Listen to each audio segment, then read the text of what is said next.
How to sign up for Walmart Spark Driver. What is up everybody, welcome back to the channel. In this tutorial, I'm going to show you guys how you can easily sign up to become a Spark Driver for Walmart. But before we get started, don't forget to leave a like down below and subscribe to our channel. So the first thing you're going to do is open up any web browser on your computer or phone and then simply search for Walmart Spark Driver Sign Up and you'll be taken to this page right here after clicking on the first link. Once you get to this page, you'll have to enter a zip code of your location. Now, once you've entered your zip code, you're just going to select the area that you want to pick up from and then tap on next. Once you land on this page, you'll have to read throughout this requirements.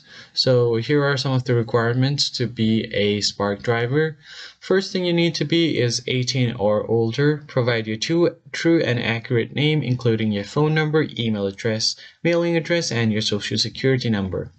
Then you'll have to be authorized to perform several services as an independent contractor in the US, and you need to have an unexpired valid driver's license in your name issued by a state in the US, and then you'll have to verify your driver's license using your identity by using your license and described above with a selfie as well. Have your mobile phone with the US country code +1 followed by 10 digits.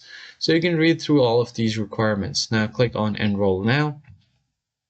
First thing you're going to do is enter your phone number and select your age. If you're over 18 or not, select yes. And if you currently work for Walmart Inc. or Sam's Club, then you are just going to select yes or no. Then you are going to check this box by accepting to all of the terms and conditions. And after doing all of this, you will just have to provide your phone number and then enter the code that will be sent to your phone number. Now, the main part comes where you'll have to fill out all of your details, including your name, your real name, and then you'll have to verify your identity by providing your driver's license. After doing all of that, you should be able to sign up to become a Spark driver. If you found this tutorial helpful, don't forget to leave a like down below and subscribe to our channel, and I'll catch you guys on the next one.